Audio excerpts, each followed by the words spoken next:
I go a step further to talk about what we mean by the science of communication. Praise the Lord.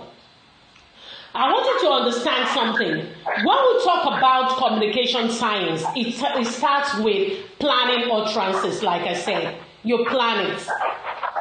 What do we mean by planning utterances? Something has happened, and you need to communicate what has happened to people. The planning of utterances, the tailoring of communication, the transmission of the content. If you remember very well, when we talked about communication tailoring weeks back, it is a strategic process of customizing messages. The tone you use in delivering the messages and the delivery method to fit specific needs, preferences, background of an audience. Look at now, God talking to Abraham. He customized his message as the sovereign God who wants to establish covenant with Abraham. He used the tone of a father leading his son so that he does not go astray and miss out on the covenant. He told him the do's and don'ts of the covenant and how it would be profitable for them to benefit from the covenant. He took his time to explain. So his delivery method was systematic. It was graduated from one level to other, which reminds us of when we talk about communication funneling. Taking it from one stage to another. We've done all of this before. All of this that God did, actually, everything he said made up his content, his communication content. When you look at everything that we have discussed about, we do all of these things on daily basis. So when you are doing all of this on daily basis, there is something you need to add to it. That's what we call frugality and prudency tailoring. Frugality tailoring and prudency tailoring.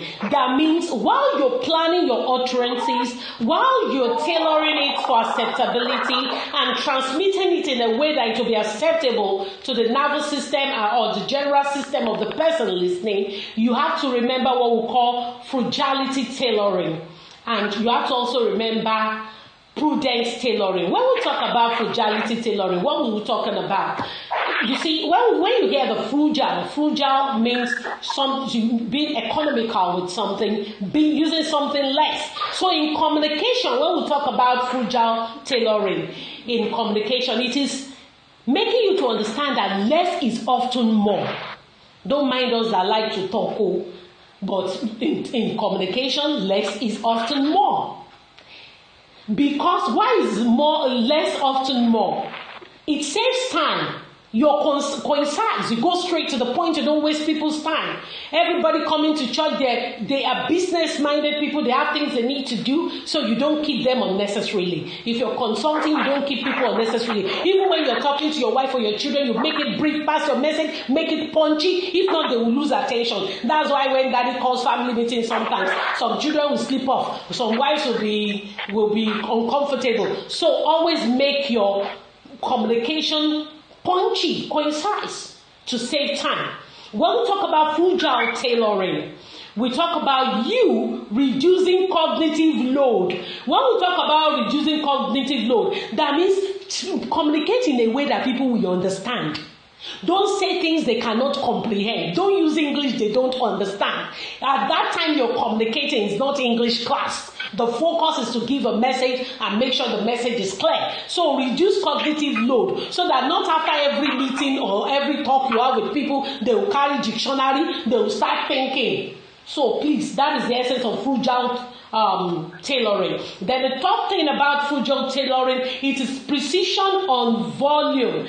Tailoring is not just about the amount of information you dish out. It is choosing the exact word that will resonate. One perfectly chosen word is more effective than 10 vague ones. Praise the Lord. No wonder the very rich people, they have mastered the art of communication. They don't talk so much. Yeah, I've noticed that pattern. They just make it punchy. So let's learn that. We think it's a star. We think they're prideful. We think that they don't count other people. That's why they don't talk much. No, they have learned the art of frugal tailoring on the communication. So in communication, less is more. Then, if you want your husband to take you serious, women, get this now. Be frugal when you're tailoring your communication. Agbo oro. Kokun agbon. Am I right? You just make it, you say it, you don't say too many things. Like some people that will say, that's how you didn't do this 2 weeks ago, that's how you didn't do this 10 years ago. No, what do you need now? Get straight to what you want what you want get solved, and get it solved, and you move on from that. When we come to prudent tailoring, it focuses on being understood. Prudent tailoring focuses on being understood. Remember, frugality tailoring has to do with you saving time, saving people of cognitive load, and being precise on volume. But prudent tailoring focuses on you being understood.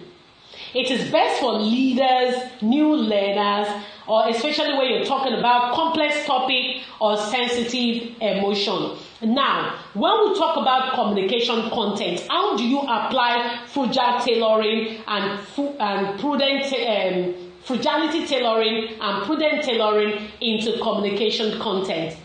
The way you present your concept, you present your content, you have to marry frugality and prudent tailoring, so that the person you're talking to will know that you don't want to waste their time and you want to be understood. There is a cross bridge between frugality and prudence in terms of being understood in the area of cognitive load. Always use the right word that people can relate with, that will resonate with them. One thing you also want to know, communication content, we've done it before, but please for emphasis take note, is the process between how you plan your utterances. One, it has to do with conceptualization. What do you want to talk about? Before you speak, your mind engages in message planning, determining the specific set of beliefs or information you intend to communicate. In a tailored approach, this content is refined based on communicative principle to ensure it is relevant and appropriate for specific context. Why quarrels happen, especially among couples, is that the content is not always conceptualized. You muggle up things. If you want to talk about a point, focus on a point. What am I addressing today? What I am addressing today is the need for everybody in this household to be in church as a carrier of the covenant of Abraham. God telling Abraham that every member of his household must be circumcised. So everyone operating under Abrahamic covenant must walk in unity with God and do everything in oneness before God. If that is what you are addressing, stick to that. Don't muddle things up. So conceptualization, what do you want to talk about? Formulation, still under communication content. How do you formulate it? You need to know all of these things. Now when we talk about formulation, how you want to present the content you have arrived at under communication science. That means what you have planned, what you have tailored how to communicate, and how you have planned to transmit it. The transmission should not be done without the formulation concept being checked. How do I go about it? Check your lexical selection. You must decide the linguistics form. That means the English content of your formulation. That means the content you want to transmit, you need to determine the language you use. Now, the first thing you check is the lexical selection. Choosing specific words that fits the recipient's knowledge. Now, probably you're married to somebody less educated and you start using vocabularies beyond that person's knowledge. 2, 1, if that person is insecure, you're not communicating because that person will switch off. Two, if the person is educated and the English you're using at that point in time is overly, not necessary for the conversation, you suffer resentment. The person will wonder, what's this person talking about?